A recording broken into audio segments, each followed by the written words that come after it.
പറഞ്ഞത്. അതുപോലെ ഗവൺമെന്റിന്റെ കാലത്ത് അതായത് പുസ്തകങ്ങൾ വരുമ്പോഴത്തേക്കും അതൊരു സാധാരണ അതൊരു പരിഹാരത്തിന്റെ ഇതിനൊന്നും ആവശ്യമില്ല, അത് നടക്കൂല. പിന്നെ അധ്യാപനം എന്ന് പറയുന്നത് ഈ ടെക്സ്റ്റ് ബുക്കുകൾ മാത്രം പഠിപ്പിക്കേണ്ടവരല്ല, ഉപരി പഠനം ആവശ്യമാണ്. മാത്യു അവരോട് പറഞ്ഞിട്ടുണ്ട്, അദ്ദേഹം ഒരു ക്ലാസ് എടുക്കാൻ 25 മിനിറ്റിന്റെ ക്ലാസ് എടുക്കുന്ന ഘട്ടത്തിൽ ആ റൂമിലിരുന്നിട്ട് സ്റ്റാഫ് റൂമിലിരുന്നിട്ട് ഇങ്ങനെ പുസ്തകം റെഫർ ചെയ്ത് കൊടുക്കുന്നുണ്ടാവും. അപ്പോൾ അദ്ദേഹത്തോട് ചോദിച്ചു, ഇങ്ങനെ എന്താ ഈ എന്താ പറയുക ഡിഗ്രി ക്ലാസ്സിൽ 1 മണിക്കൂറിന് വേണ്ടി ഇങ്ങനെ അധ്വാനിക്കുന്നു? അദ്ദേഹം പറഞ്ഞു, എനിക്കവിടെ 20 മിനിറ്റ് സംസാരിക്കണമെങ്കിൽ എനിക്ക് 20 മണിക്കൂറിൻ്റെ പഠനം പോലും ചിലപ്പോൾ ആവശ്യമായിരുന്നു. 20 മണിക്കൂറിൻ്റെ പഠനം പോലും ചിലപ്പോൾ ആവശ്യമായിരുന്നു. കാരണം അത്ര പെർഫെക്റ്റായിട്ട് അവർക്ക് കൊടുക്കേണ്ടത്. അവർ വെള്ളം കുടിക്കേണ്ടത് ഈ കെട്ടിക്കിടക്കുന്ന വെള്ളത്തിനല്ല, ഉറവുള്ള ജലത്തിനാണ് അവർ വെള്ളം കുടിക്കേണ്ടത്. സാധാരണ അധ്യാപകന്മാരെ കുറിച്ച് പറയാറില്ലേ, 1 വർഷം പഠിച്ച അധ്യാപകൻ അതേ ടെക്സ്റ്റ് ബുക്ക്, അതേ ടീച്ചിങ് നോട്ട്, അത് 30 വർഷം സർവീസ് ഉണ്ടെന്ന് പറയാൻ പാടില്ല. 1 വർഷം 30 വർഷം ആവർത്തിച്ചെന്ന് മാത്രമേ പറയാൻ പാടുള്ളൂ പറയാറുണ്ട്. ഉപരി വായന ഇല്ലാത്ത അധ്യാപകന്മാരെ കുറിച്ച് പറയുന്ന ഒരു ഉദാഹരണമാണ്. പലരും വായിക്കാറില്ല. എനിക്കിത് ഒരു മിനിറ്റ് എടുക്കൂടെ, ഒറ്റ മിനിറ്റ്. എനിക്കൊരു സംഭവം ഓർമ്മയുണ്ട്. സോവിയറ്റ് റഷ്യ തകർന്നിട്ട് ആ സംഭവം 11 റിപ്പബ്ലിക്കുകളായിട്ട് മാറി. അതിൻ്റെ പുസ്തകം അത് കഴിഞ്ഞിട്ട് ഒരു 7 വർഷം കഴിഞ്ഞു, അല്ല 3 വർഷം കഴിഞ്ഞു. അത് കരക്ഷനും വരുത്തിയിട്ട് ഇപ്പോൾ ഇത് 11 റിപ്പബ്ലിക് ആയിട്ട് നടക്കുന്നത് ഡിപ്പാർട്ട്മെൻറ്റിൽ നമുക്ക് നോട്ട് വന്നിട്ടുണ്ട്. ഇത് ചേർത്ത് വായിക്കണം, മുസ്ലിം വിപ്ലവം അതേപടി പഠിച്ചില്ലെങ്കിൽ പറഞ്ഞ് പുസ്തകം വന്നിട്ടുണ്ട്. അതൊന്നും നോക്കാതെ ഒരു എക്സ്ട്രാ ക്ലാസ്സിന് ഒരു ക്ലാസ് ഞാൻ എടുക്കുമ്പോൾ അടുത്ത ക്ലാസ്സിന് ഈ നോട്ട് കൊടുക്കുന്നു. പക്ഷേ USSR നോട്ട് ഗംഭീരമായിട്ട് കൊടുത്തു. ഞാൻ പറഞ്ഞുകൊണ്ടിരുന്നത് അതിനെ കണ്ടിട്ടില്ല, റെഫറൻസ് നടത്തിയിട്ടില്ല, ഉപരി ഭാഗം ശ്രദ്ധിക്കുക. ഞാൻ പറഞ്ഞുകൊണ്ട് ആ പഠിത്തത്തിലല്ല ഞാൻ പറഞ്ഞത് ചരിത്രത്തോട് നമുക്ക് ഇങ്ങനെ ഈ ഒരു കാറ്റ് പെട്ടെന്ന് മാഷ് പറഞ്ഞത്, ഗുരുവായൂർ മാഷ് പറഞ്ഞത് അത് ചെറിയ മുതലേ വരുന്നുള്ളൂല്ലേ, ചെറിയൊരു വിവരണ വരുന്നുള്ളതാണ് പറഞ്ഞത്. പുസ്തകം കുഞ്ഞു ക്ലാസ്സുകളിൽ ചെറിയൊരു വിവരണേ വരുന്നുള്ളൂ, അതിൻ്റെ ഒരു സംക്ഷിപ്ത വിവരണേ വരുന്നുള്ളൂ. സാമൂഹ്യ പഠനം പഠിപ്പിച്ച അധ്യാപകരുടെ ഫേസ് എനിക്ക് കാണാൻ പറ്റില്ല. ടെക്സ്റ്റ് ഇങ്ങനെ വായിച്ചുകൊണ്ടാണ് എല്ലാവരും അല്ല അങ്ങനെ പറയുന്നില്ല. അതുകൊണ്ട് തന്നെ ചരിത്രം എന്താണെന്ന് എനിക്ക് സാമൂഹ്യ പാഠ ക്ലാസ്സിൽ കിട്ടിയില്ല.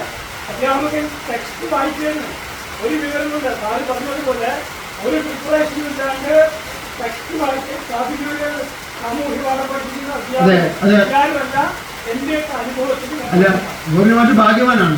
ടെക്സ്റ്റ് കാണിച്ചിട്ടും വായിക്കുമല്ലോ. ഈ എഴുതിയ ടീച്ചിങ് നോട്ട് മാത്രം പഠിപ്പിക്കുന്ന എത്രയോ അധ്യാപകന്മാരെ നമ്മൾ കണ്ടിട്ടുണ്ട്. അതുപോട്ടെ, അത് നമ്മുടെ കുലത്തിന് പറ്റിയ അധ്യാപക കുലത്തിന് പറ്റിയ ഒരു ശാപം എന്ന് പറയുന്നത്. ഞാൻ അതിനെ ഇടപെടുന്നില്ല. അതിന് ഞാൻ നിങ്ങളോട് മാത്രമേ ഉള്ളൂ. I do represent that സെക്ട്. Okay, ഞാൻ അധികം സംസാരിക്കുന്നത് ഏതായാലും ഞാൻ കുറച്ചധികം സംസാരിച്ച് ക്ഷമിക്കണം. ഇത്തരം പരിപാടികൾ തുറന്ന് പറയാനും ആത്മവിശ്വാസം ഉൾക്കൊള്ളാനും ഞാൻ ചുരുത്തി പറയട്ടെ, എന്നും പറഞ്ഞുകൊണ്ടാണ് നമ്മൾ പറയാൻ തുടങ്ങുന്നത്. എന്നും പറഞ്ഞുകൊണ്ടേ നമുക്ക് പറയാൻ തുടങ്ങാൻ പറ്റുള്ളൂ. കൃത്യമായിട്ട് ആളുകൾ ഈ ചർച്ചയിൽ പങ്കെടുക്കാതിരിക്കുന്ന ഒരു കാരണം എന്തറിയാം, എനിക്കെന്ന് അറിയാത്തതാണ്. നിങ്ങൾക്ക് അറിയുന്നത് പറഞ്ഞൂടെ, അത് അറിയില്ല.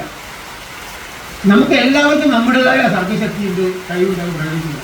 ഈ സ്വാതന്ത്ര്യം പ്രഖ്യാപിക്കുക എന്ന് പറഞ്ഞതാണ് അഭിപ്രായ സ്വാതന്ത്ര്യം ആദ്യം പ്രഖ്യാപിക്കുന്നത്. എങ്കിലേ സ്ത്രീ സ്വാതന്ത്ര്യവും പുരുഷ സ്വാതന്ത്ര്യവും ചൈൽഡ് സ്വാതന്ത്ര്യവും നമുക്ക് വായിക്കാൻ കഴിയുള്ളൂ. ഞാൻ തുടർന്ന് സംസാരിക്കുന്നില്ല. ഇത്തരം ഒരു വേദി ഇവിടെ തന്നെ ആയതുകൊണ്ട് ഈ വാർഷിക കാലത്ത് വന്ന് സംസാരിക്കാനുള്ള സൗകര്യം എനിക്ക് കിട്ടുന്നില്ല.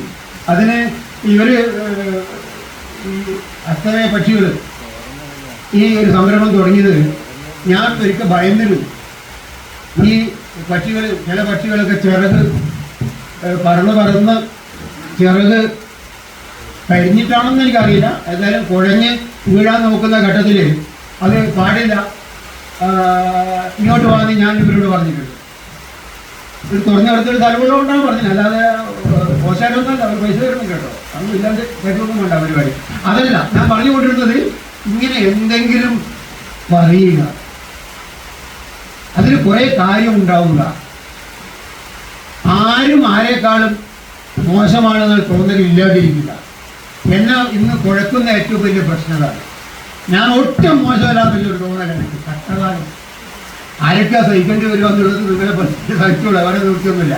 ഞാൻ പറഞ്ഞുകൊണ്ടിരുന്നത് ഈ ചില ബോധ്യങ്ങളാണ് എന്നെ ഇങ്ങനെ പറയാൻ പ്രേരിപ്പിക്കുന്നത്. എനിക്ക് ബോധ്യമില്ലാത്ത ഒരു കാര്യവും ഞാൻ പറയും, ആര് പറഞ്ഞാലും പറയും,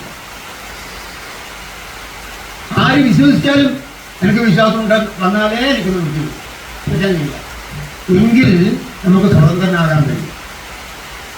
ഞാൻ മാനസികമായിട്ടും സമ്പൂർണ്ണ സ്വതന്ത്രനാണ്. ആചാരപരമായിട്ട് സാധിക്കില്ല എന്നെങ്കിലും നിങ്ങൾ പറയുന്നതാണ് എൻ്റെ ചോദ്യം. പിന്നെ ഇവിടെ ഒരു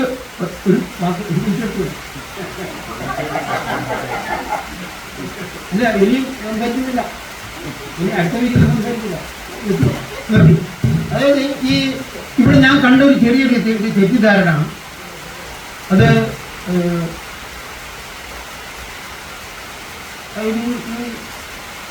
പറഞ്ഞ സംബന്ധം കഥയും ചരിത്രവും തമ്മിൽ കൂടിക്കൊഴിഞ്ഞു പോകുന്നു. പറഞ്ഞത് ഞാൻ പറഞ്ഞില്ല. അത് അവിടെ നമ്മുടെ നിങ്ങളുടെ വൈസ് പ്രസിഡന്റോടല്ല, വൈസ് പ്രസിഡന്റാണ്, കമ്മിറ്റിയുടെ വൈസ് പ്രസിഡന്റ്, അതിനകത്തുള്ള എൻ്റെ പ്രതിഷേധമാണ്.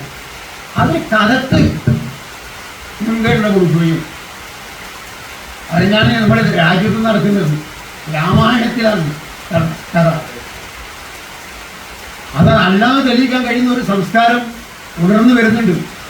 ആ രാമനല്ല രാമൻ, യഥാർത്ഥ രാമൻ അന്ന് പണ്ട് പറഞ്ഞിട്ടുണ്ട് രാമന, ഗാന്ധി കണ്ട രാമൻ അതാ രാമൻ, മറ്റേ നമ്മൾ മോഡി കണ്ട രാമൻ അല്ലാന്ന് പറയുന്ന നമ്മൾ പറയണ്ട കേട്ടോ. നമുക്ക് ഭയമുണ്ടായിരുന്നു മോഡിയുടെ ആൾക്കാർ എന്തെങ്കിലും ചെയ്യുമോ ഇതുവോ ഇങ്ങനെ പറയപ്പോൾ ശ്രീരാമനെ പറഞ്ഞ് അങ്ങനെയാണ് ജനങ്ങൾ പറഞ്ഞു. അവിടുത്തെ ജനങ്ങൾ പറഞ്ഞു പോടാനാ പറഞ്ഞു.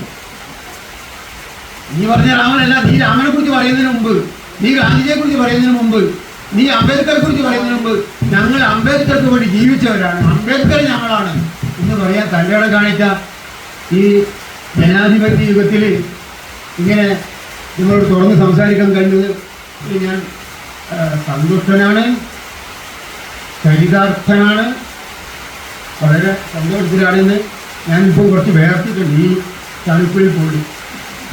അതിന് കാരണം കൂടുതൽ ഊർജ്ജസ്വലമായി സംസാരിച്ചത് കൊണ്ടാണ്. സംസാരിക്കില്ല എന്ന് അധ്യക്ഷ ഉറപ്പുണ്ട്, അല്ലെ പിന്നെ വിളിക്കില്ല. അതുകൊണ്ടാണ് എല്ലാവർക്കും ഈ പുസ്തകം അവതരിപ്പിച്ച ടീച്ചർക്ക് പ്രത്യേകിച്ച് നന്ദി പറയുന്നു.